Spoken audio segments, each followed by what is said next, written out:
Good morning to everyone and good afternoon to those of us who are joining online from Jakarta. And since we are in Rajasthan, Khamma Gani to everyone. We are now commencing the session on transforming regional green grids, South Asia and beyond. This session, which is jointly organized with the International Solar Alliance, aims to explore the long-term pathways for integration of South Asia through regional green grids and its integration on a trans-regional scale with neighboring regions such as ASEAN and the Gulf Coordination Council. So without further ado, I'll start inviting the honorable speakers on the dais, starting with Mr. Dinesh Kumar Ghimire, the former Secretary, Ministry of Energy, Water Resources and Irrigation of Nepal. Sir, if you could grace the stage, please. A big round of applause, ladies and gentlemen.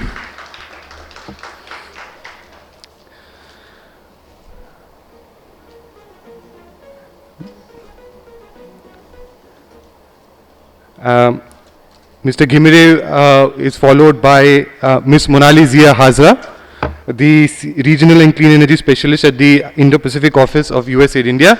Ms. Monali, may I ask you to grace the stage, please? A round of applause, please, ladies and gentlemen. Thank you. I'd now like to invite Mr. Rajiv Ratna Panda, the Regional Energy Trade Lead with the South Asia Regional Energy Partnership Program. Mr. Panda, please grace us on the stage.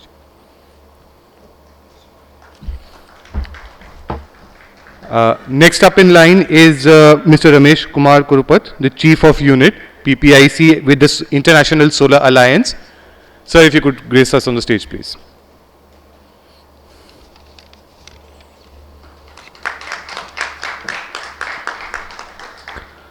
Joining us virtually from Dammam is Dr. Nasser Al-Shahrani. He is the Chief Operations Officer of the Gulf Coordination Council Interconnection Authority. Welcome, sir. Next, I'd like to invite on the stage Shri Prakash Chand Garg, the Chief Operating Officer, Central Transmission Utility of India Limited. Could we have a round of applause, ladies and gentlemen?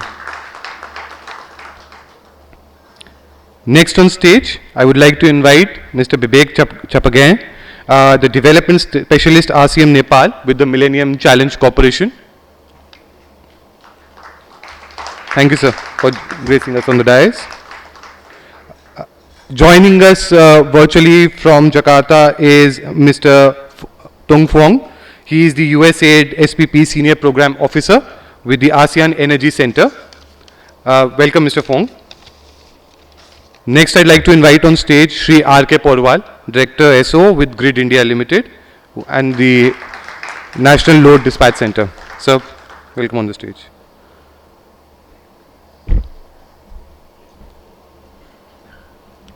Last but not the least, I'd like to invite Mr. V.K. Agarwal, the Senior Advisor with the South Asia Regional Energy Partnership. Sir, if you could grace us on the stage, please. I'd also like to invite Ms. Namrata Mukherjee, the Chief of Party with the South Asia Regional Energy Partnership, to grace us on the stage. Ma'am.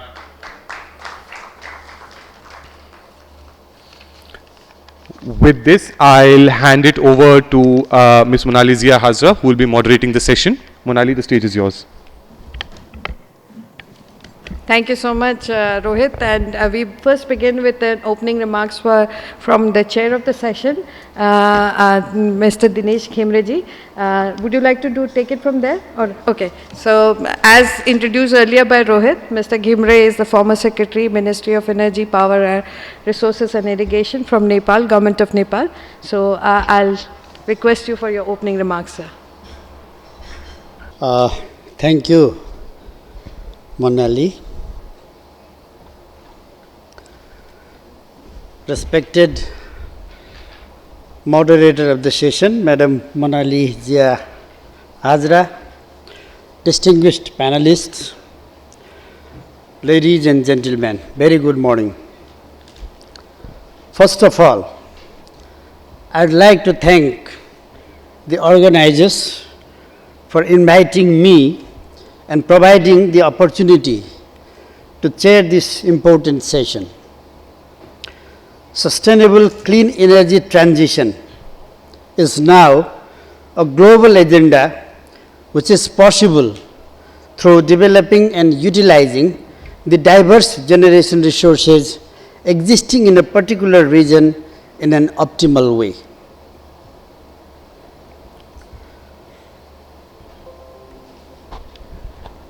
As we all know, we, the member countries in the region, have set our own agenda and have committed certain targets for the clean energy transition. Nepal has targeted to be net zero by 2045. It has envisioned to export 10,000 megawatt of hydropower to India and 5,000 megawatt to Bangladesh by 2035. If we talk of India, it has targeted to be net zero by 2070 and it aims to meet 50% of its energy requirement from renewables. Coming to Bangladesh, it has aimed to reduce carbon emission by 22% before 2030 and achieve 40% of energy requirement with clean energy by 2041. Similarly, Bhutan is to achieve net zero emission by 2050, generate 20 gigawatt of renewable energy by 2040, and Sri Lanka is to be carbon neutral by 2050 and achieve 70% of renewable energy by 2030. So these all targets, and similarly the Maldives has similar targets for clean energy transition. And these all targets for clean energy transition have put all of us in the same boat to travel toward a common destination. As we all know, South Asia is home to nearly a quarter of the world's population. Its energy demand is expected to rise by more than 77% by 2050 due to large population and fast-growing economy of the region as well. Energy portfolio of the region is heavily dependent on fossil fuels, which is costly, unsustainable, and is contributing to climate change and other environmental issues. In South Asia, countries other than India are still at a preliminary level of power sector reform. Competition-based policy and regulatory framework with appropriate institutional arrangement is a prerequisite for optimal use of generating resources in a common regional competitive market mechanism. Current generation plans of South Asian countries are focused to meet their internal system demands over a period of time and are not oriented toward contributing to the common regional market. Nepal and Bhutan need to come up with a comprehensive integrated river basin master plan for hydropower development, and the licenses to the IPP should be given based on such master plan. Clean energy transition demands an approximate mix of energy sources. Generations from non-hydro renewables alone, though large in quantum, cannot meet the system peak demand. We heard in yesterday's session by one of our Indian delegates that the big challenges are being posed by too much of non-hydro generations in the systems, especially in the non-solar hours, causing severe system imbalances. So such non-hydro renewables should be supplemented by an appropriate mix of clean hydro energy. Countries in the region other than Nepal and Bhutan need to replace their fossil fuel-based energy by importing power from Nepal and Bhutan to go for clean energy transition.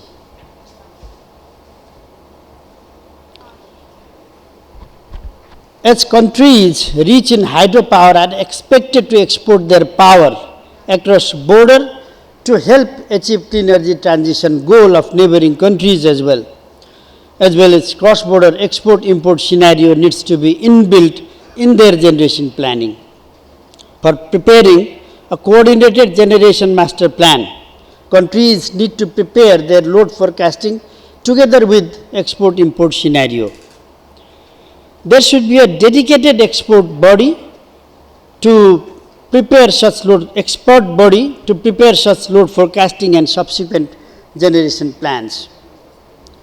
Also, there is a need for countries to engage themselves in cross-border interconnection planning and devise appropriate implementation modalities and implement them so that optimal power flow can take place across the border.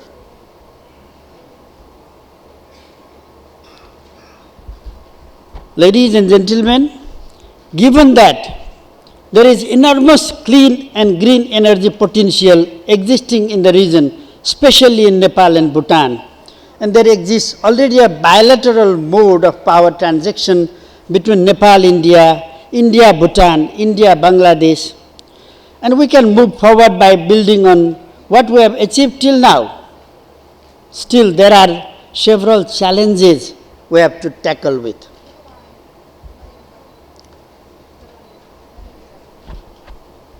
These are,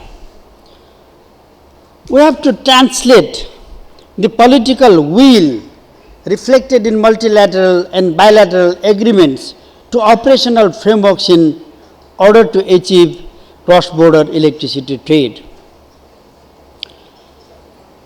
I just heard the statement from Honorable Secretary from Bhutan this morning that this all depends on how we are interacting, how the bureaucracy is interacting with the politician, whether they are convincing to their politicians to set this operational framework and get these cross-border power trade principles inbuilt on those.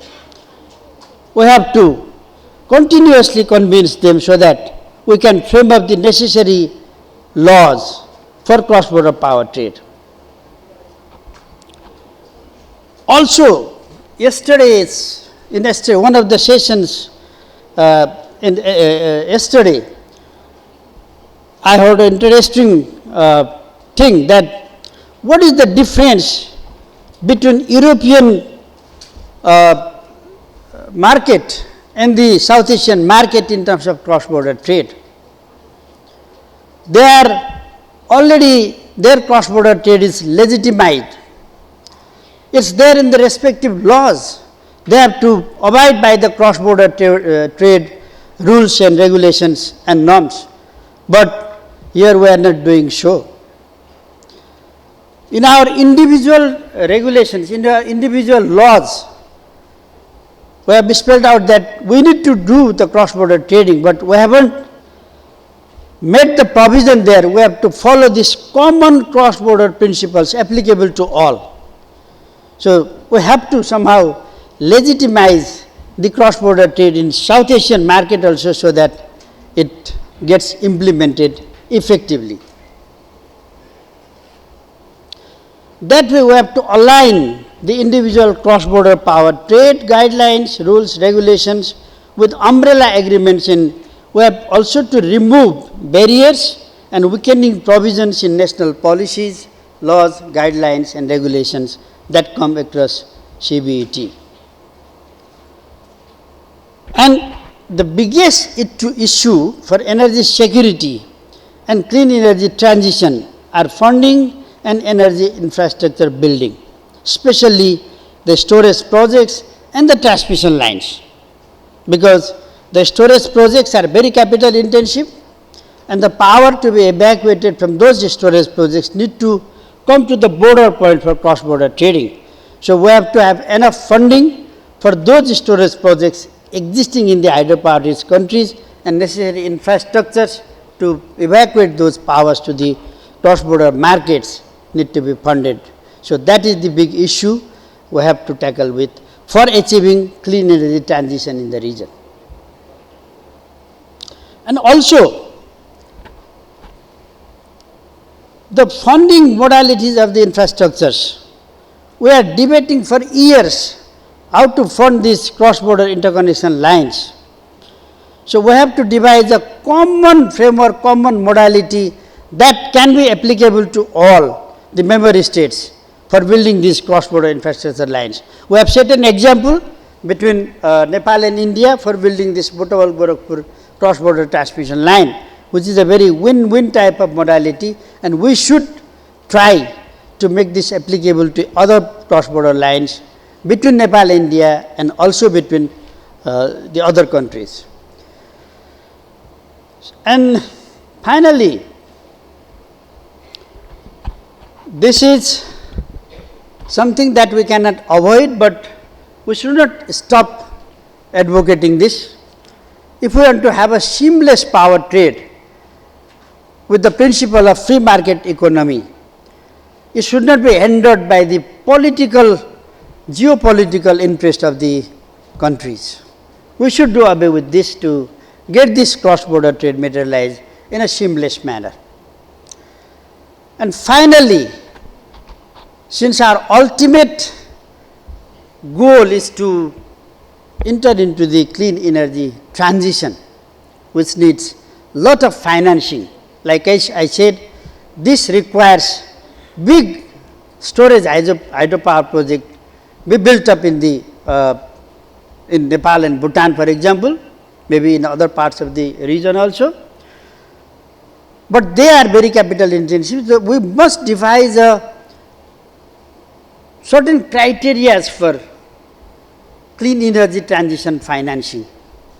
And those countries who have those potentials, and actually they don't emit at all, but they help reducing emissions of their neighboring countries, they should be prioritized for funding for these infrastructures.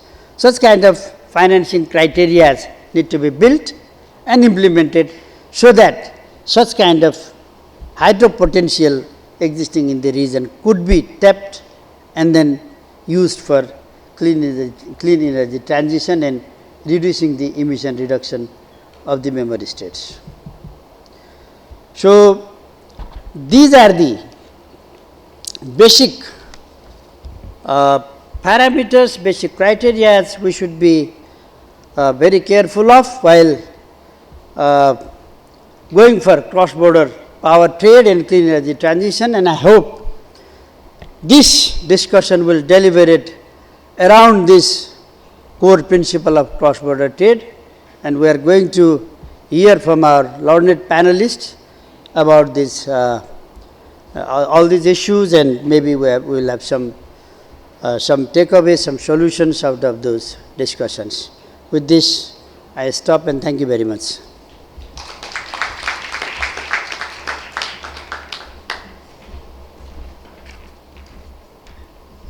Thank you so much, Ghimreji. We have a short presentation, context-setting presentation, and I'll request Mr. Rajiv Ratna Pandit to come up and give that. Hello everyone, and I will not speak in detail. Some of the points has already been told, but in the morning there was a statement made that think bigger, think regionally, and think sustainably. So possibly on that line, I will try to focus my presentation on the essence of the South Asia integration, but also looking how the South Asia ultimately get connected with GCC, ASEAN, and other the regional grids. And as we are doing this session in partnership with International Solar Alliance, you must have heard about the One Sun, One World grid. So we should not also limit our thought only to South Asia, but also have a larger thought that how we can interconnect the other regional grids, what we call trans-regional grids, so to speak. So some of the points already Dinesh made about the huge potential of renewable energy in South Asia and the progress that we have made. But I like to point the fact that despite the challenges what Dinesh alluded, we have been managed to increase our trade in South Asia by almost 4 times, and currently something around 5.5 gigawatt of CBET happens between the countries, which itself is a significant effort despite the challenges that we face in South Asia. And also we have started trading through the markets. Bhutan and Nepal has been trading to the power market, that itself shows that the region is making efforts to, move towards the market-based trade. But when we talk about large-scale renewable energy and solar and those applications, we also know that all these resources also need huge amount of transmission. They also need huge amount of grid that ultimately will be utilized to transport or evacuate these powers. Sorry, now it is, I think it's back, but it's not working. Okay, sorry. So very quickly, I will, go through my presentation in 6 key areas. I'll slightly speak about what is the state of energy security in South Asia and global scenario, and then what is the role of, green grids and power pools, and the energy integration in South Asia, what are the cross-border opportunities, and as I mentioned about the beyond South Asia, and little bit about the Indian experience of integrating the grid, which is one of the largest grid in the whole world in terms of a national synchronous grid. So how we did that and how that can become a model, not just for the South Asia, but also for integrating the inter-regional grids, and then some strategies for regional grids. So always this concern about energy security comes into the discussion, that when we interconnected grids, the energy security is a concern. Now this is a very stark fact that almost around 116 countries in the world, they are net importers. So this is the world we live in. We must realize that this is the world we live in and how we have to prioritize our transitions. Just to make another statistic, 86% of the world population lives in net importing countries. I think it will include all of us in that sense. So this is the scenario in which we live in. Also, the fossil supply is always affected by the supply chain shocks. All kind of shocks you can get in the fossil supply chains. You can see the kind of price volatility that we see in the market. It's enormous. And if we really translate into how it impacts the affordability of the consumers, that itself speaks about the kind of vulnerability or the kind of risks that we have to encounter, and we have to de-risk some of these risks that we face. I was trying to plot, because we had GCC, ASEAN, and the African countries supposed to join, and if we look at almost most of the South Asian countries either rank highly energy insecure or not very progressive in terms of the clean energy transition. Long way to go from the baseline that we start, so to speak. Almost 43% of the energy supplies in South Asia is actually imported, and mostly fossil and also outside of the region. So this is the kind of background in which we are having this discussion and talking about connecting the grids. There is often an argument that whether we should go for more fossil imports or for import of electricity. Now, I would just like to bring your attention that recently IRENA published a report where they have argued that if you go for electricity-based trade, the chances of having energy security is much higher as compared to when you go for the oil and gas-based supplies. And there is a reason to it, because electron can flow both ways. So there is not the dependency, but the key word will be codependency. So when we think about cross-border electricity, we should think about codependency rather than the traditional way of dependency. Even in European Union, none of the member countries are actually the exporter all times. Even the major, the so-called exporter also has to import during the particular part of the year. So that creates the concept of codependency, not just the typical traditional dependency. That is something we should keep in mind when we talk about the electricity-based cross-border trade. And of course, a lot of, as I was mentioning, that when we talk about lot of clean energy, eventually we are talking about lot of transmission. Enormous amount of transmission. Just to give you an idea, the global transmission grid length has to increase by 2 times. And just to give you a number, it will require something around 21 trillion US dollars. That's the kind of investment that we need if you really want to achieve the kind of scale of transition that we are talking about. This particular slide I will skip, as I was saying that the trade has increased significantly in South Asia. almost 3 times to 4 times.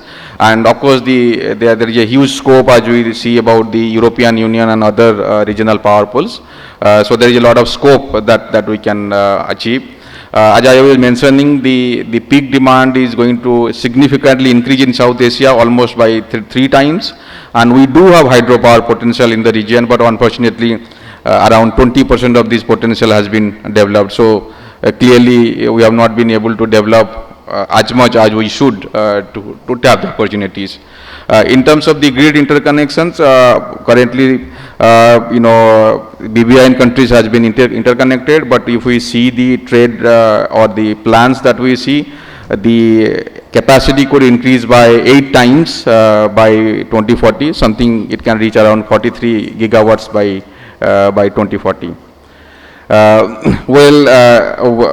Whether it is worth to do this interconnection, yes, there is a lot of basis why we should do this interconnection. Just to give an example, if we allow unrestricted flow of electricity among the South Asian countries, the hydropower itself could increase by 2.7 times. So as I was mentioning, only 20% have been developed, but if you allow the open trade between the countries, the hydro can increase very significantly. Even if Bangladesh imports 1 gigawatt of electricity from Nepal, Bangladesh annual power production cost can go down by 15%. So this is the kind of potential saving that we could get if we get interconnected. Very quickly, talking about the inter-regional interconnection, as I was talking about how we can think of interconnecting South Asia with other neighboring regions like GCC, ASEAN, and the Africa eventually. So you are aware of this concept of one sun, one grid, where the idea is that there is a large solar resources across the globe, and with India as its fulcrum, it could be able to connect with ASEAN grid, and then on the left side with GCC grid, and then eventually with the African grid. So in the phase 1, this is how as I mentioned, ASEAN, GCC, and the South Asia grid will be interconnected, and then eventually it will be linked to the power pools of the African countries. The African has a number of power pools, and they are also planning to interconnect these power pools, and then eventually it will get connected with Europe. That's a kind of a global grid or super global grid could emerge as we move forward in this direction. And why this makes sense? Because there is this solar diversity between the regions. So you have diversities between GCC, Africa, and European countries. And if you look at the way the solar is produced, then there is a clear complementarity between the regions, so to speak. And that particularly can be tapped by having these trans-regional grids between the regions. I would just like to bring a highlight to this particular recent piece of work that was conducted, where it was a global study that was conducted where 117 countries has been analyzed, which almost represent 40% of the world's power demand by 2050. And what it concludes in simple terms is that if we have a green power pool, not just only the power pool, but a green power pool between these regional countries, the electricity cost could decrease by 60%. That is from $20 per megawatt hour to $9 per megawatt hour. So this is the kind of scale of benefit that we could get if we interconnect the regional grids and kind of create a inter-regional grid going in future. These are some of the interconnections or lines being thought about to interconnect between the different regions of the country. I won't get into this detail. Just to give an example, if we plan to connect India with GCC, that is with Gujarat and Oman connection, let's say for a 3,000 megawatt of GCC India interconnection, it could cost around $3.5 billion. And it could, the sea depth could be around 3,500 meters. So a lot of technological challenges also need to be overcome if we want to go in the direction. And once it gets GCC, then there are opportunity for connect with pan-Arab electricity, other regional grids that is already there. Very briefly, just to highlight that when we think about it, sometimes it looks that it's quite daunting and may not happen, but in the region itself, India itself has different regional grids, and over the years, India interconnected the regional grids, and today it is the largest national synchronously connected grid in the world. So this proves the point that India's grid could act as a fulcrum or become the backbone of connecting both the regional grid that I mentioned, ASEAN and GCC, and then eventually with the other part of the country. Since we are talking about the large-scale renewable energy, India has this concept of green energy corridors. I think it has played a significant role in actually building the large-scale transmission capacities. Almost 71 gigawatt of green corridor is under development. I think around more than 60% has been completed. So that is the scale of dedicated green energy corridor you have to build if you want to capture such high volume of the renewable energy into the system. Just to give a point that if you want to increase 5 times the RE capacity, you have to build almost 9 times the inter-regional capacities. That's the kind of green grid that particularly you have to establish if that is the scale in which you want to make the transition. In summary, I will conclude in three aspects. First, I would mention, as Dinesh ji was mentioning, the role of political will and building consensus. I would say that consensus is not only required in South Asia, but between the regions, because that is where the foundation will happen. And if we have to move, as I mentioned, bigger, better and bolder, let's say, if you want to do the bigger trade, maybe we can accelerate the bilateral trade with market feature, because it could possible that bilateral will still continue. But at the same time, we should foster trilateral, multilateral trade, even with the existing kind of setup and infrastructure. If we are not able to make any breakthroughs, we should not lose the fact that if we are not making breakthrough, we should not sit on it, but rather pursue the existing system. That would be the bigger trade. And if you want to make it better trade, I would suggest that we would think of building regional green power pool. I think that's the way we can capture large amount of renewable energy into the system, and also think about integrating the whole the green grid concept in the overall net zero and climate change.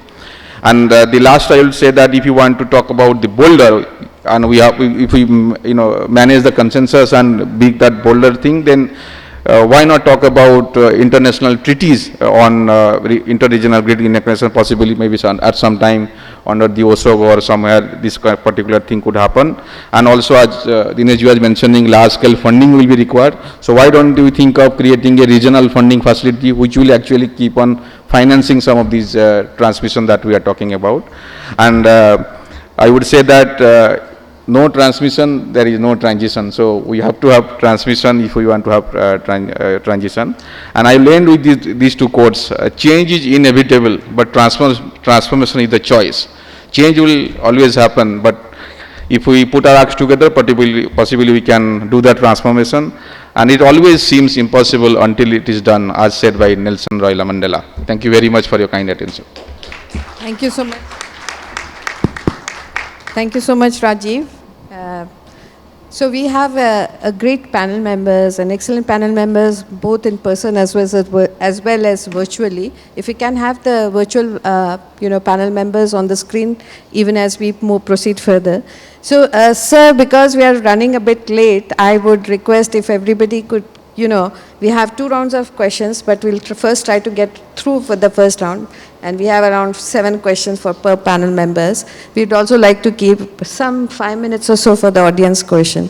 So that I'll begin with an apology in advance if I'm trying to cut you short. So please don't mind. So first, I would like to go to our first co-organizers for this session, International Solar Alliance, Mr. Ramesh Kumar Gurupat, Chief of Unit PPIC, International Solar Alliance, is with us. So, Rajiv set an excellent context, specifically when you are talking about interconnecting different regions, South Asia with Southeast or Gulf countries. So as International Solar Alliance, that is one of the mandates which you are looking at. So my question to you would be, what are the potential, challenges of trans-regional electricity green grids and interconnections with different regions, be it GCC, ASEAN or Africa in a longer term? And what potentially, what do you think are the things we should be focusing in order to take that forward? So over to you, sir. Thank you, Monali, for and thank you for arranging this conference, and my greetings to all the participants and the distinguished delegates here and the distinguished panelists here. I'm Ramesh Kumar Kurupat. I'm heading the programs and project implementation cluster. I'm heading that. Before coming to the specific answer, let me very briefly talk about in a one or two sentence about ISA, where it stands. International Solar Alliance is today, we have 121 countries as part of this.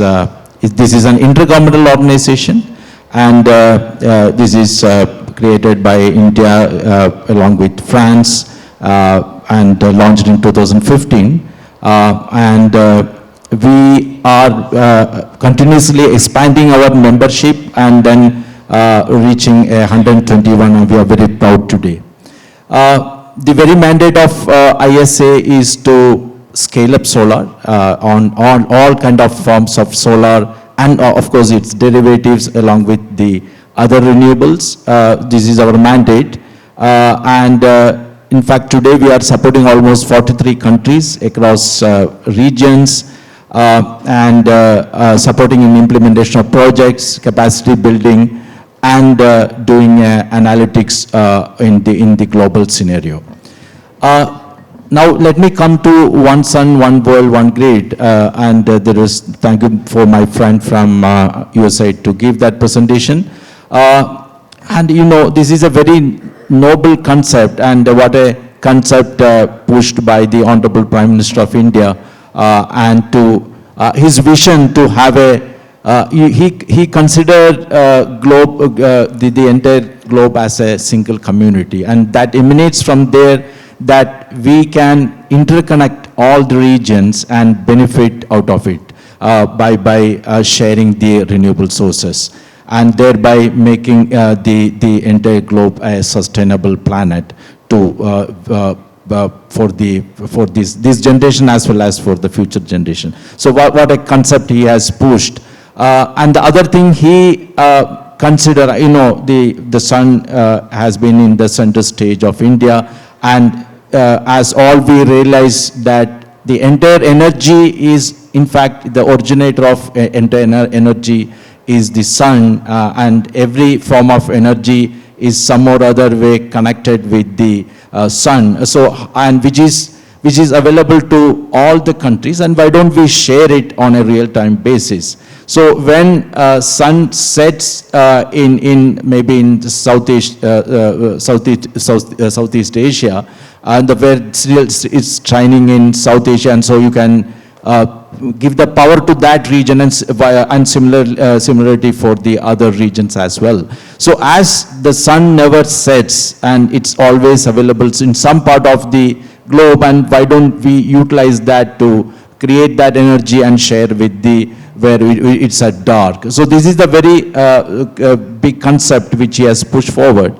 ISA has been working on this for last 3 years, and thanks to the support given by the World Bank and the Ministry of New and Renewable Energy, Government of India, and the Ministry of Power in Government of India, we have been carrying out a study.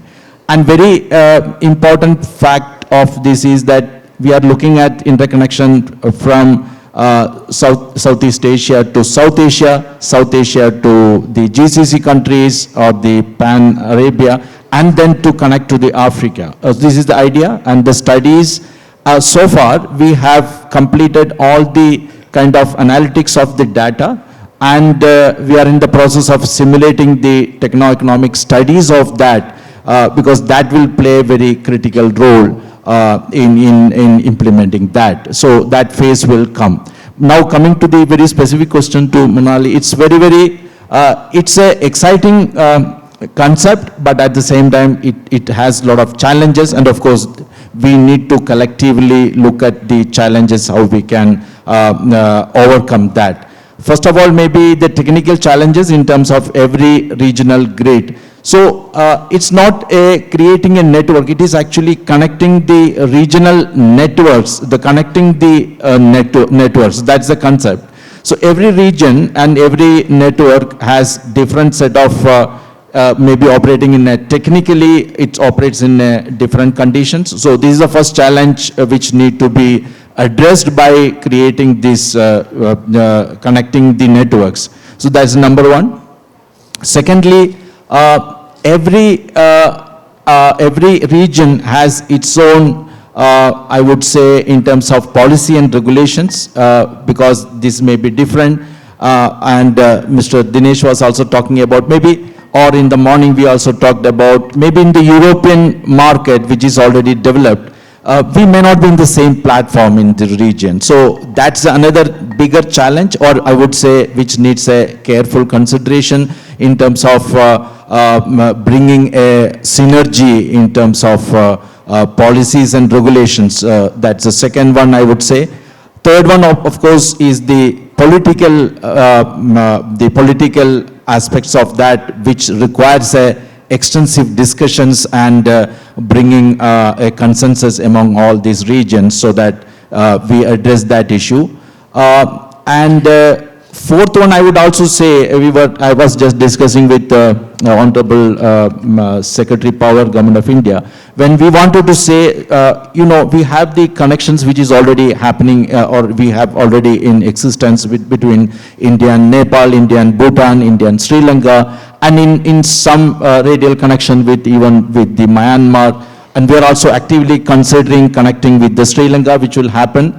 And we have also done studies to connect with the Maldives. Within this region, all these works are going on. But if we wanted to look for connecting to ASEAN, he was mentioning about some of, say, if we look for the corridors, there are bigger challenges of land available to have that. So these are the other issues in terms of the implementation issues. Finally, I think what we need to create is to have a win-win situation for all countries. Without that, this cannot happen. So this is that's the most important part. We need to work very closely, very in granular level, so that every country is convinced of getting the benefit out of it. So this is the important challenges which we will be looking at. Of course, we will work very closely with USAID to see how we can take it forward. Thank you. Thank you so much. And those are very, specific challenges which you mentioned, which I hope that we can come back to talking about the solutions as well in the second round. So with that, I'll go to our online or virtual speaker, Dr. Nasir Al-Sahrani, Chief Operating Officer of Gulf Cooperation Council Interconnection Authority. We definitely wanted to see both of you here in India, and I think you were planning to join, but because of certain visa issues, you were not able to be here and present in person, but we are so glad that you are able to join virtually. So Dr. Shahrani, and I apologize if I'm pronouncing the name wrong. My question to you would be that if you could share the GCC experience of regional interconnection and power trade, how did you go about building a consensus among GCC countries for development of the GCC grid? Okay, so I see that you have a presentation. Can I request you to limit it to 5 minutes, sir? Well, sure. First of all, good morning. It's a pleasure to be connected online and share our experience on GCC interconnection within GCC countries, and my apologies for not being able to attend in person. So I understand the limitation of time, so I'll try to be brief on the screen. Can you see my presentation? Yes, we can. We can hear you as well. Okay. So I'll deep dive directly to the project. The project of interconnecting the 6 GCC countries started early 2009 to connect Saudi Arabia, Qatar, Kuwait, and Bahrain, and then followed by UAE, United Arab Emirates, and Oman by 2011. And by that time, by 2011, the 6 GCC states were interconnected. It was interconnected through a super grid, 400 kV network going all the way from Kuwait to Oman, with a submarine cable 400 kV to Bahrain and HVDC to Saudi Arabia. For the authority itself, which is GCC Interconnection Authority, it's like a neutral body created by GCC countries in order to build, operate, and own this interconnection grid. It's a bit of a unique model, but it's a workable model, and it proves the concept of having such model for regional interconnection. So the project itself is funded by GCC countries with a share capital of around 1.4 billion US dollar.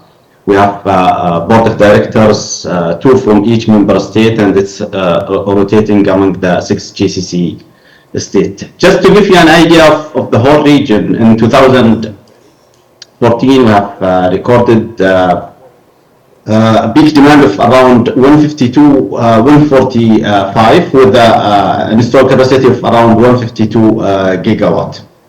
Saudi Arabia is the largest with a percentage of around 53% of GCC demand, followed by UAE and so on. Let's go to the next slide. One of, let's say, one of our competitive advantage in GCC to establish this is we have a robust institutional and legal framework where we have a general agreement at the level of the member state, followed by articles and bylaw, and then we have what they call it board trading and an exchange agreement within the trading parties, and then we have a grid code for the whole region. We do have also board of directors where boards are representative of member states, 2 from each member state, but then we have what they call the planning committee and operation committee where we do share, discuss, challenge operational and planning aspects. We do what they call it coordinated planning, and same thing for the operation. And we meet regularly. We meet like on a quarterly basis. Since we started the interconnection, we have recorded over 2,800 incidents where the interconnection helped to provide support. So that enhanced security and reliability of the whole region,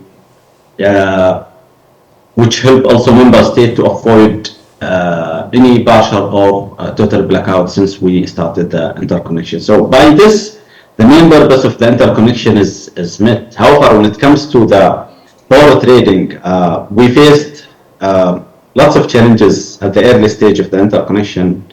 I'll not go through them, I'll leave them to the discussion, but we finally managed to start seeing an increase in power trading volume, started 2016, and we have recorded like a historical growth into 2024.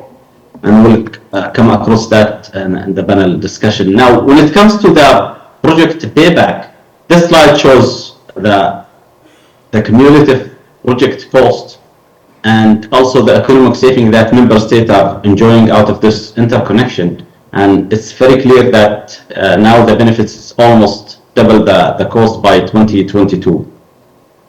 And that can be get from reducing the installed capacity and so on. Now, for future perspective of the region, the current situation of renewable integration in the region is we have around 6% right now is, in terms of generation is renewable. However, there are very ambitious, very challenging targets for each member states.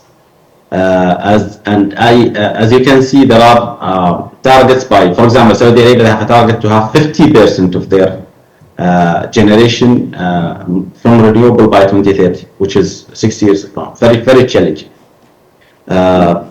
Also,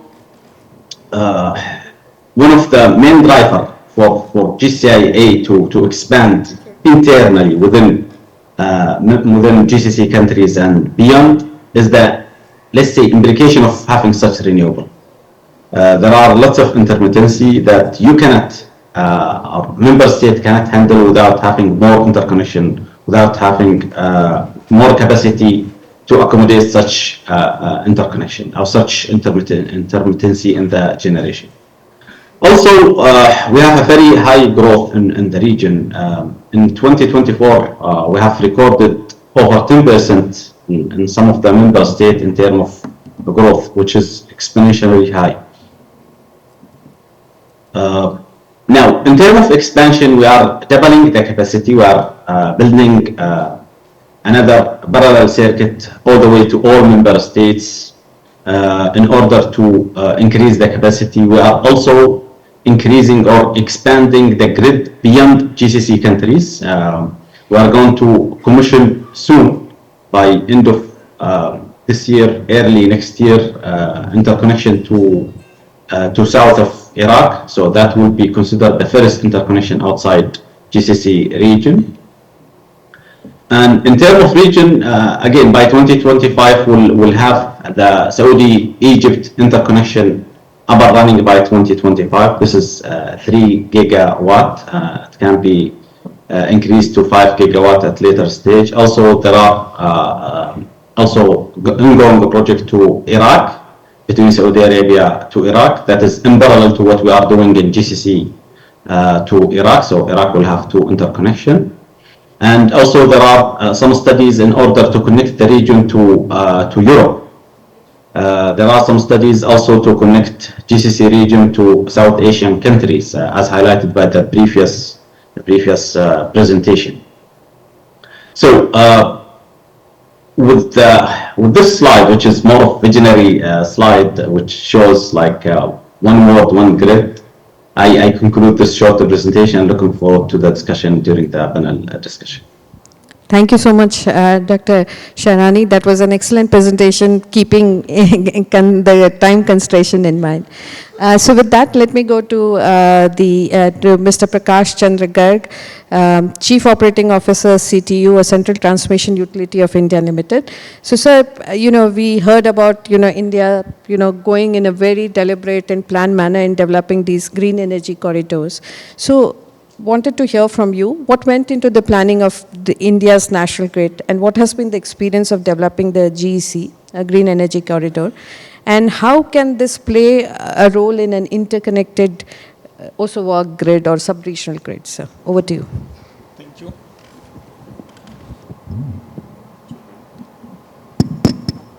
Yeah, thank you. Before going into the exact question, I would like to tell a little about what we are doing in India regarding this green energy. I can very well tell that India is a mini world. When we talk about the one sun, one world, one grid, that has happened in India. First of all, a little about the India's capacity. Right, like right now we have around 450 gigawatt of installed capacity, and 250 gigawatt is our peak demand. And by 2030, we are going to be around 800 gigawatt in installed capacity and around 335 gigawatt of peak demand. Our resources are actually, India is a big country and the resources are spread around. Like when we see the hydro, it is on the extreme north and northeastern part of the country. When we look at the coal, it is on the central part of the country and on eastern side of the country.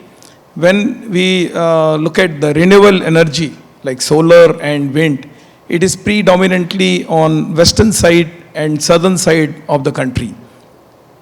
And offshore, of course, now we are exploring that also, and it is on Gujarat and Tamil Nadu. That is again the western and southern part of the country.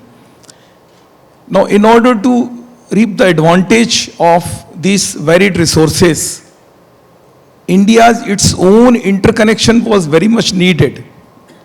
Like when we go back to 1991, India was operating in 5 regions. We had the northeastern region, northern, eastern region, northern, southern, western. And all 5 regions were operating at different frequencies. They had their own generation, they had their own load. And as I told, that different kind of resources are lying in different areas of the country, different regions of the country. So certainly, one region was surplus in energy at a particular point of time. At the same time, the other region was in deficit. But we were not having any interconnection between the regions. So we were helpless. The deficit region was facing with the low frequency, and the surplus region was facing with the high frequency, and our grid operator friends were facing huge challenge in managing those grids. Then we started thinking about the interconnection of the regions. So initially northeastern region was connected with eastern region, and then those two regions together were connected with western region. Then this was connected with northern region, and then finally in 2013 we got connected with southern region, and entire Indian grid became one grid, one nation, one grid, one frequency. After that interconnection, now wherever we generate power, it is available from one corner of the country, the power is available to the other corner of the country, and we are able to operate at a very, very stable frequency. Now, they are proud of saying that we are nearly in a frequency band of 0.2 Hz, whereas earlier we were operating at 49 Hz also and 51 Hz also. So with that kind of so now what I want to say here, that with that kind of interconnection, India has become such a strong grid. The same thing can be done in South Asian grid also, the same thing ultimately can be done for the entire globe. In the entire globe also, there is a diversity. If we talk about the renewable energy only, like I talked about the coal, I talked about hydro, renewable, they are different kind of energy. But now let us talk about the renewable only. The renewable is time driven. Basically, at different point of time, it is available at different parts of the globe. So certainly, interconnection of the globe, interconnection of various regions will help in providing, in transporting, transmitting energy from the surplus region. Wherever sun is glowing, the energy is surplus. Where it is dark, energy is needed, but it is not available. So we will be able to transfer that. Now, when we come to the question, green energy corridor, in India, as even after interconnection of regions, we had generation in different pockets. Like on western part, we had, like in Mundra and all those things, we had the thermal generation. Like on northern part in Punjab area and Moga and all those, that northern part, we had the hydro generation. Then we thought of making a green energy corridor. That corridor started right from Mundra. It traveled Bhuj, Banaskantha, Chittor, Ajmer, and then finally is went into the Punjab. So it was not exactly for green because it had connection with that much of green energy was not available at that point of time. So it had thermal also, it had hydro also. But slowly, slowly, developers got connected in between at Bhuj, at Banaskantha, at Ajmer, so many places. And the green energy, it became a green energy corridor in real sense. It was a great success. And after that, we worked on more green energy corridor. But later on, what happened? Many developers came forward with their solar generation and wind generation all across the country. Then they were not confining across the corridor. After that, we felt that this RE generators, they are not that big. They are not 2 gigawatt, 3 gigawatt. They are 50 megawatt. They are 100 megawatt. For that, we started defining the potentials. So like in Rajasthan, the Bikaner area, Badla area, Jaisalmer area, these areas have been defined as potential areas for solar generation mainly and wind, of course. Similarly, in western, like in Madhya Pradesh, there are regions, there are areas where potential has been declared.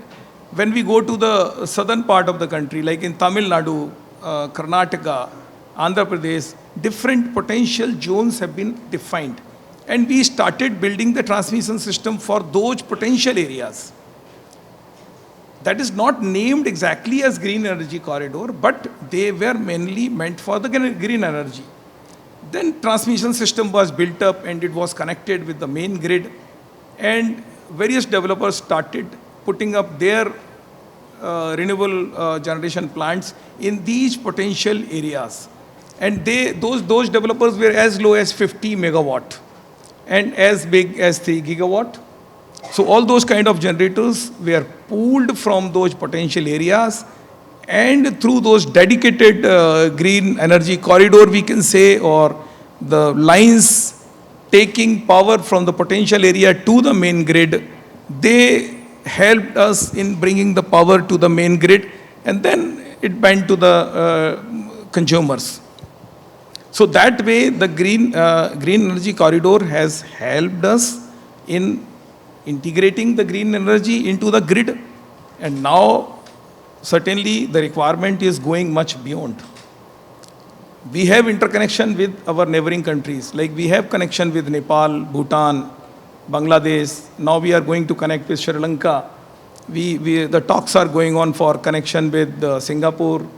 Talks are going on for connection with Saudi Arabia, and of course Myanmar. So many countries. I mean, like as all of us knows that there are three kind of connections. One is the radial connection. Initially, we started with the radial connection because there was problem. Two grids could not be connected. Like in India also, we did in phases. So similarly, it is going to be done in phases. So radial connections are also being done, but with some of the countries, we have the synchronous connection also. And with some of the countries, we have asynchronous connection. Like with Bangladesh, we have asynchronous connection. We have an HVDC link, back-to-back link. 1,000 megawatt power flows across Bangladesh and India. So this way, we are going to interconnect our neighboring countries, and this cluster is getting connected with rest of the world. So certainly, we can, from the India's story, we can be very, very hopeful that one sun, one world, one grid is a possibility, and our honorable Prime Minister is very much behind it, and they are putting all kind of energy to do it, and it will happen definitely. So it's a great success, green energy corridor, or you call it a potential based corridor, but it's a success in India, and it will be a success for the entire world, I am sure. Thank you. Thank you so much, Mr. Garg. Like that potential-based corridor. I'll move on to Bibek Champengain, Development Specialist of Millennium Challenge Corporation, based out of Nepal.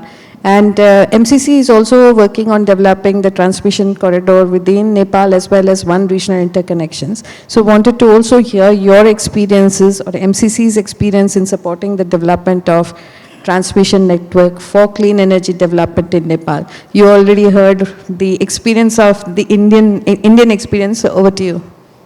Thank you, Monali, and thank you everybody for being here. I think it's best if I start with introducing MCC first. MCC is Millennium Challenge Corporation, and it is actually a US government agency, independent, that was set up in 2004 to address global poverty. And MCC focuses very much in a country and has a limited time where, MCC comes in, works with the country that invites them to, and does a sort of a study that is basically called Constraints to Economic Growth, with the country in partnership, identifies areas of intervention, and then asks the country to lead the implementation of the projects. If you look at the Nepal story, 2014 timeframe is when MCC and Nepal government started engaging in a potential collaboration and partnership. If you remember, for those of us who are following the power sector in the region and those looking at Nepal, the 2014 timeframe was when Nepal was under 12 to 18 hours of load shedding. However, the constrained growth analysis study and the discussions with the government of Nepal determined that it was not the hydropower generation projects that needs investment at that time, because there were plenty of projects in the pipeline, but where Nepal would really need the support would be to strengthen the transmission infrastructure. And coupled with that, also to look at, of course, the Dhalkebar-Muzaffarpur first cross-border transmission line was already in place, and which, by the way, contributed to addressing Nepal's load shedding starting in 2016-2017 timeframe. So again, we've heard others, in the panel and earlier today talk about not just its codependency and supporting, member countries supporting each other in terms of addressing energy requirements. So the decision was to look at infrastructure. And right now, MCC is engaged in Nepal in two large project areas. One, the largest of the two is, of course, the electricity transmission project, which is building 315 kilometers of transmission line across Nepal. Now, what this line does is it actually provides an opportunity to pool hydropower generated across multiple river basins. It brings power from these river basins to load centers, and ultimately this power is brought to the Butol area, which is a bordering town in Nepal, and there's a substation in Butol that is going to connect the Butol substation with the Gorakhpur substation, which is going to be the second cross-border line between Nepal and India. This is a 400 kV double circuit line. The cross-border line has the capacity to carry close to 2,500 megawatts of power. Again, MCC has been, very fortunate to work with a very strong partnership with the government of Nepal. And by strong partnership, I want to emphasize that while MCC is providing $500 million as grant to the government of Nepal, the government of Nepal has also stepped up and is one of the largest contributors in MCC, countries, where the government of Nepal started with $130 million in grant, in its contribution, and now the Nepal government has increased its commitment to 197 million. So this is truly a partnership, and our experience has been extremely positive. In that sense, we work very closely with multiple government ministries, government-owned entity or the utility, and it has been a very positive experience. I want to also emphasize that one of the experiences and one of the positive experiences, while in the sidelines, we have seen as we were preparing the MCC grant, the government of Nepal and government of India entered into the cross-border line, and in reference to Secretary Ghimire's talk about modality, we are very pleased to see that the two governments were able to come into an agreement where there is a joint venture company that has been set up between sort of parastatal agencies of the two countries that provides financing and operations of the second cross-border transmission line. So from our perspective, this has been extremely positive experience. But I want to also end by talking about MCC a little bit on a global sense. As I mentioned, MCC is a fairly new U.S. government agency. It has been in existence for 20 years. We just celebrated our 20 years. We have grants totaling of about $17 billion in the last 20 years. And in terms of our focus, of course, because we are addressing global poverty, there's a lot of focus in African countries. We have about $10.5 billion investment in 24 countries through 43 agreements in Africa. But closer to this region, we have about $3 billion invested across 8 countries through 13 different agreements. And the energy portfolio, which is of interest here, is about 16% of the total MCC grants to these 48 countries. And keeping in mind that the portfolio is not necessarily determined by MCC, but determined in partnership with the countries, like I mentioned with Nepal, but in other countries where the countries agree on what are the constraints to growth and focusing on that. So I think I'll stop there. Thank you, Manali. Thanks. Thanks so much, Vivek. We'll go on to our virtual speaker, or Mr. Tung Fong, Senior Program Officer, USAID Southeast Asia Smart Power Program, Asian Center for Energy. Mr. Fong, and apologies if I'm not pronouncing it correctly, we wanted to get an insights from you about, about Asian development of the ASEAN power grid. What has been the insights during the design, planning, and implementation, especially in context of, trilateral and multilateral cross-border electricity trade? Over to you. Thank you, Ms. Manali. Am I audible to everyone? Yes, you are. Yeah, thank you.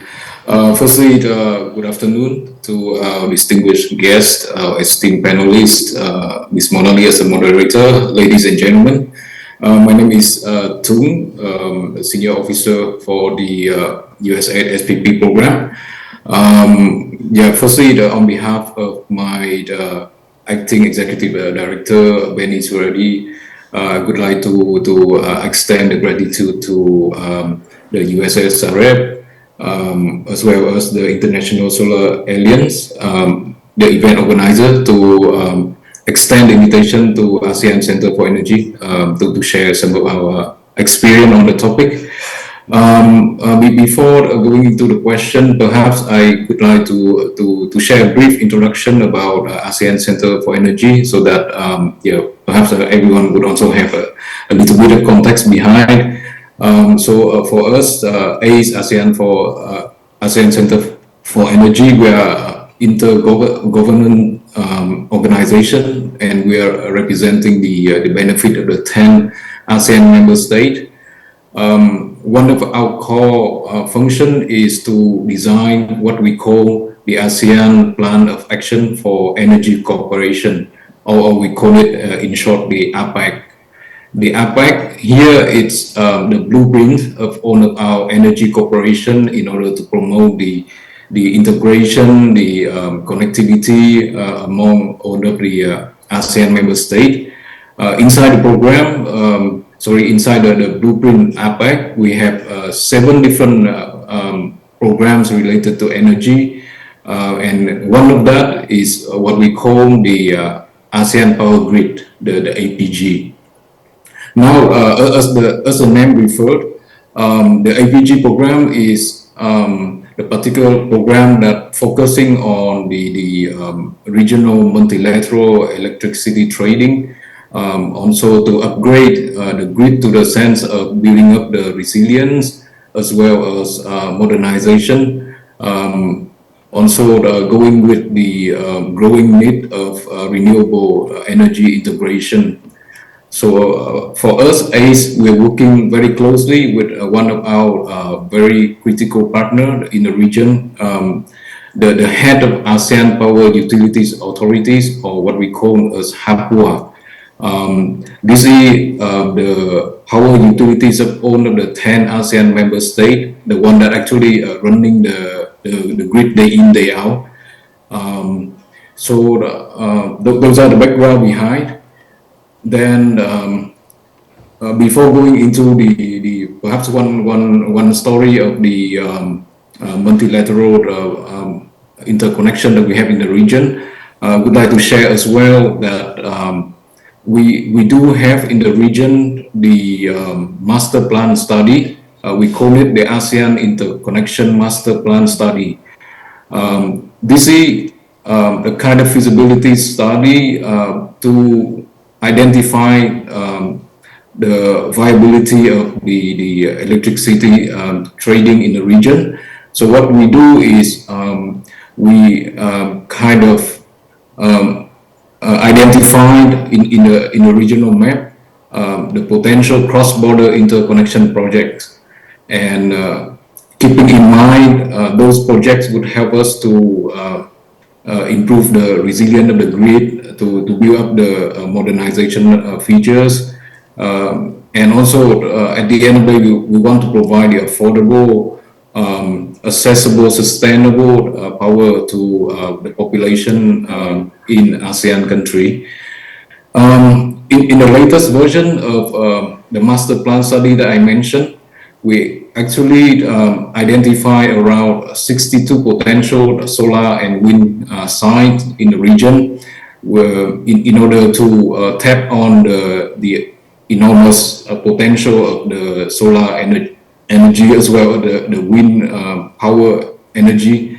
To give some of the statistics, so approximately more than 8,000 gigawatt of solar and more than 340 gigawatt of wind power capacity in the region. And out of the 62 potential solar and wind site that I mentioned earlier, we estimate that perhaps we would tap into less than 1% of that potential. Now, outside of the 62 potential project site, we also identify the possible 18 interconnection within the map of ASEAN. And assuming that we could build up all of those interconnection, it will be around 24 gigawatt of interconnection capacity, and that would help us to achieve our renewable share in the energy supply, which is around 23% by 2025.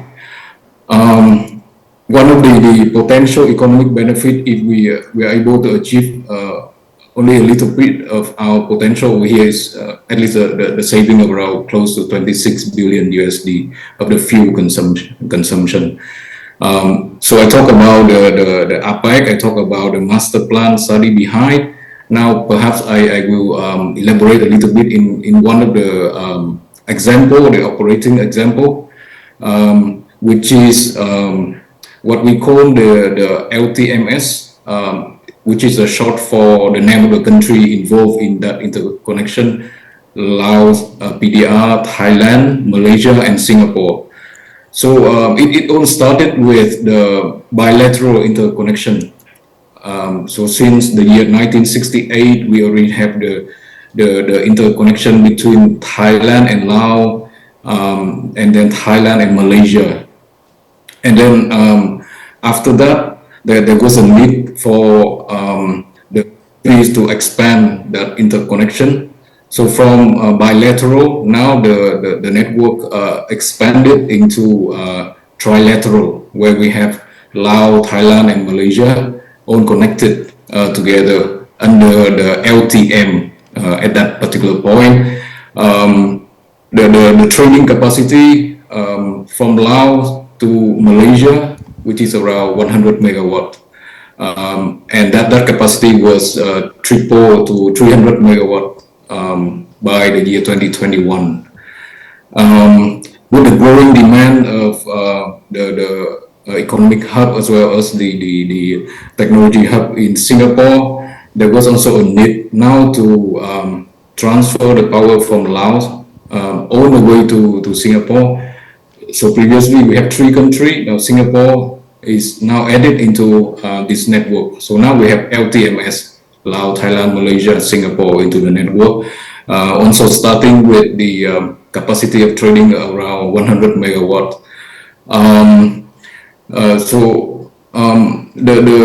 One of the key driver behind this is the potential of energy supply from Laos, which is rich in hydropower. Also, the power would come in at a very affordable price. And in Singapore, where there's a demand on the renewable energy as well as the energy security, with those driver behind that the network was established. And up to this month, October 2024, the total traded energy within this network is around 266 gigawatt hour of power. I'm also pleased to share with everyone that within the last couple of months, the four countries managed to renew this agreement to continue the interconnection up to 2026, with also the enhanced trading capacity of 200 megawatts from the 100 megawatt before. During the previous presentation, I also heard that in India we already have some bilateral power interconnection established. So those are really good starting point. I guess India, as well as a neighboring country, are in a good shape to explore the opportunity of trilateral or even multilateral. Perhaps to share some of the success factors from our interconnection project over here. Firstly, we have the political commitment. That is quite important. From the top level, so the energy minister of the countries, as well as the working level group or the regional association of the utilities, working very closely to each other in order to drive this initiative. We have a very strong rationale, simple but quite strong. We are moving the affordable, available energy from Laos to Singapore.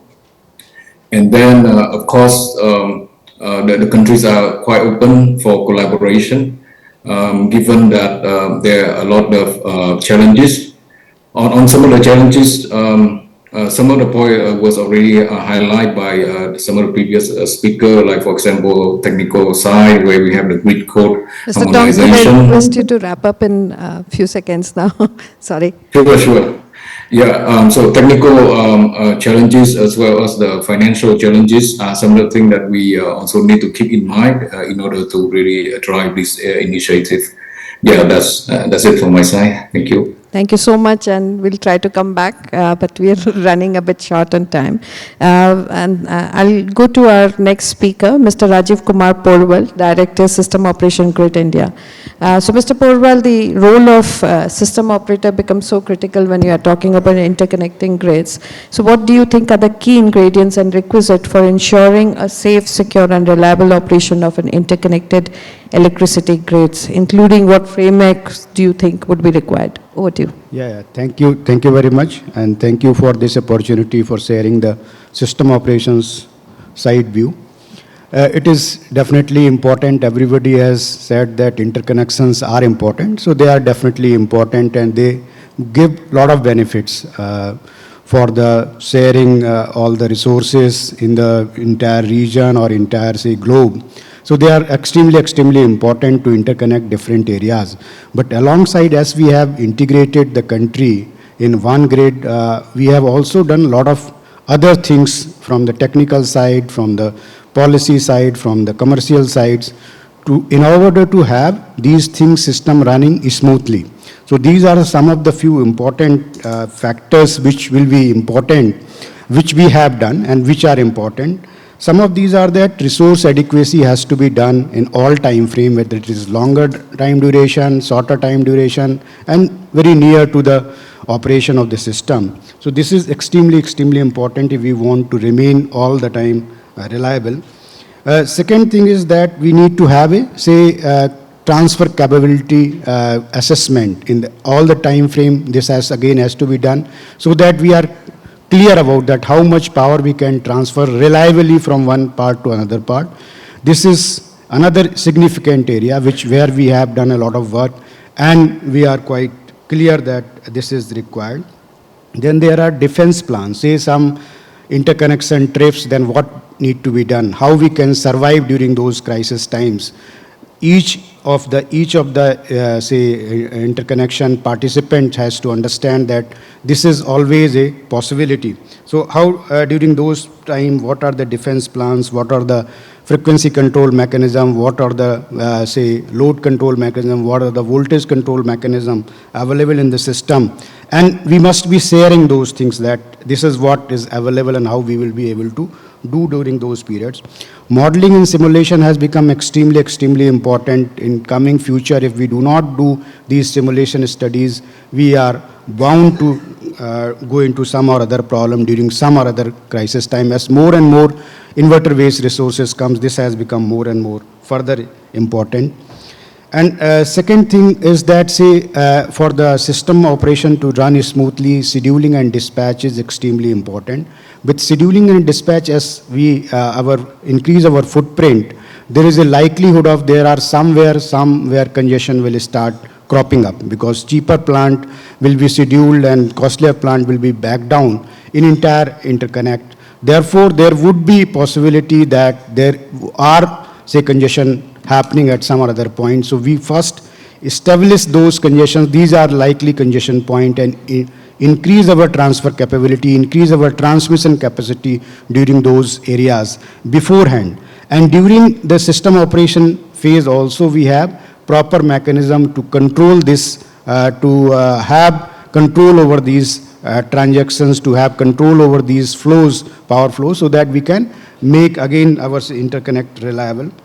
Another issue would be that for all these things to happen, the visualization is extremely important, so that we have a real-time database flowing to the control centers and the visibility with other resources. And also we have tools to understand that what is going to happen and why it is happening, and in order to control that. Post-dispatch analysis becomes also extremely important, whether it is feedback to the planners or whether it is feedback for our protection systems, whether it is feedback for operations. All these things becomes important. Then decision support systems are also extremely important, and this we have been increasing in our interconnect, in our system continuously. So apart from this, say from others' perspective, also it is important that how we settle finally the system when we have a, say, scheduling and dispatch, proper market mechanisms are there, but finally how we settle those things. So that becomes important. And then next to that will be how we settle our disputes. If there is any dispute arises, what are the mechanism for dispute resolution? And then also there is the importance that what are the, say, challenges when we have interconnect. Till now, when we are a small systems, we are not having that much crisis, because my problem can affect the other's problem. Therefore, anything, whether it is frequency control or it is voltage control, they become extremely important, that we have to put those things in practice, because I should not be causing problem to others. That mindset has to be there with all the people in the interconnect, that let us plan for the all type of, whether it is primary frequency control, secondary frequency control, tertiary frequency control. These things are available with us. If anything major happens, we are also having, say, interconnect wise under frequency relays in operation, so that entire interconnect can remain connected all the time. Does not, and even if something happens, then we have some SPS mechanism so that it can take care of certain network overloads or any other contingency also. How we have to schedule the outages, that also becomes very important. Say, once our Nepal friends has become East and West Nepal get interconnected, and we have interconnection from East Nepal as well as West Nepal, they will become parallel to our system. So during those periods, if anything is under outage in Nepal system, that has to be known to us, and something is under parallel operation, is under outage in our system, that is also known, should be known to them, because this will affect the system. This will affect the congestion in their system or our system. So these things, how we share those outage planning, and we move, we look ahead, say 1 year ahead, 1 week ahead, 1 day ahead, and also during real time, how we interact, how we share different information with each other, that becomes important. And this is what we have been, when we have been interconnecting our states, our regions, this has been the prime importance, and this is what will be required from system operation point of view to remain our system very, very reliable and all the time giving us the fruits of these interconnections.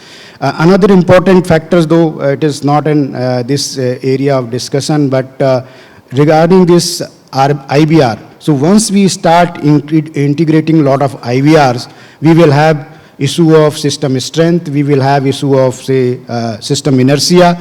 So this also we need to understand that once we are connected, so we have to take some of the measures which will, we may say that it is not my problem, it is somebody else's problem, but we may have to take some strengthening in our system which will help entire interconnect. So that is also, we should be looking forward to this type of working, this type of understanding that these things will also be required later on also, because we will need to improve our system altogether. Thank you. We can come back again.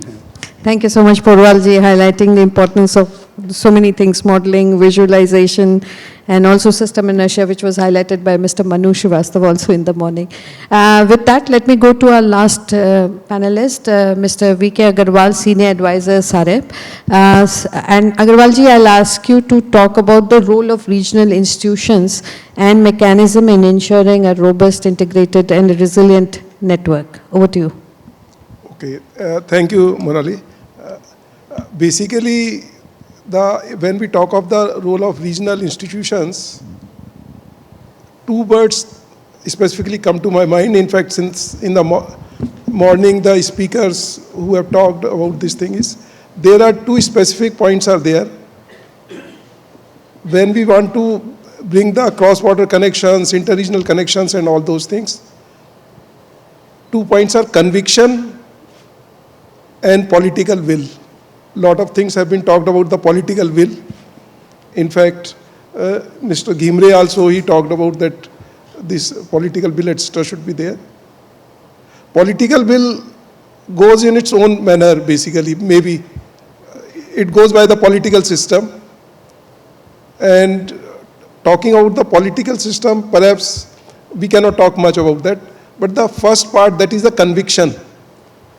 That is very important. And that is the word where the regional institutions can help. In the morning session, Secretary from Bhutan, Infrastructure and Transport Secretary, he told very clearly, very specific, the related things he told, that on bilateral basis, the transactions are taking place, the agreements, and now it is the time we come to the regional level or we come to the multilateral level. This is the exact thing where the institutions, regional institutions, they can give a lot of flavor towards that particular thing. They can basically, because the decisions ultimately would be taken at the political level, but they can bring an environment, the regional institutions can bring an environment where there is a consensus building amongst the persons, amongst the technical persons. They come at the same wavelength. And the third part is they can do the policy, advocacy, etc. Basically, ultimately, they have to feed the information to their political bosses. So regional institutions can do all these things when the different technical officers from the different countries, they discuss, they find out what exactly are the issues, and they arrive at the consensus. So that way, Manali, I feel these regional institutions can play very, very important role in consensus building, in policy advocacy, in coming at the same wavelength. And under this particular program, I will extend to further to that. Under this particular program, lot of emphasis is being attached for developing the regional institutions, particularly in the areas where these type of institutions are not there. Under even this particular program, SACEF, we have been working on a regional institution, SAFAI, South Asia Forum of Energy Investment, where basically it is trying to facilitate in helping in bringing the complete ecosystem, how the investment in the energy area in the region can be enhanced. So already a study was conducted on this particular aspect. The report was also released during the last IPAN summit by the Honorable Prime Minister of Nepal. And almost then we, in a manner, we asked the consents of the members who can become the members of these particular institutions. We share the charter. Almost all work has been done, and maybe in a month or two, we are going to launch the institution, and where the steering committee and launching, etc., where these particular institutions would start working, and whatever the risk mitigation, etc., wherever any shortcomings are there, what frontier technologies have to be brought, what are the risk mitigation policies. So all these things, these institutions, SAFI will do. So similarly, these institutions, we are trying to work on another regional institution, that is the Institution for Power System Network Operators. They can also, because we have been talking of enhancing the cross-border exchanges and all this. So all these regional institutions, definitely they can put lot of emphasis to the conviction, and they can expedite in enhancing the regional trades or cross-border trades. Thank you. Thank you so much, Agarwal ji. That's great. Since we are running out of time, I just wanted to check if there are any questions from the audience. Maitri, if you can have a mic over there.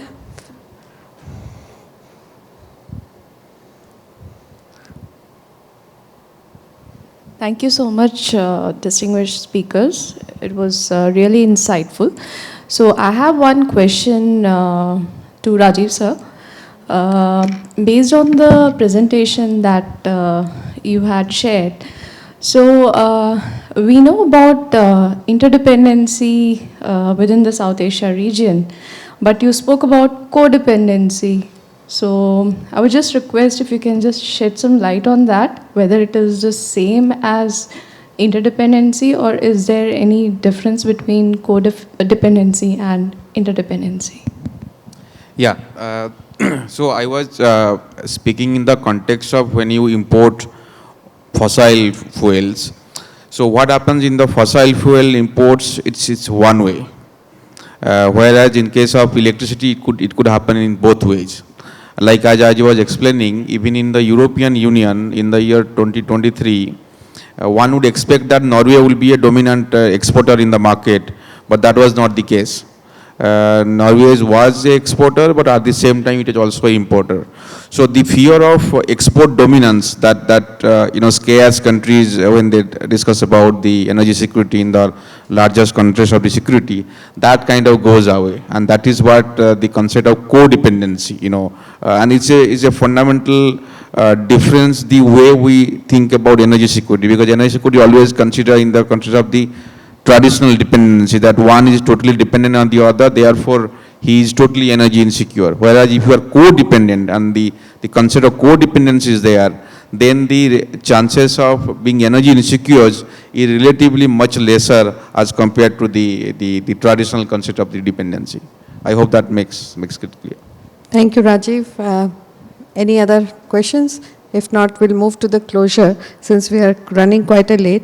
But before I do, I wanted to, I'm sorry I will not go into the second round as because of shortage of time.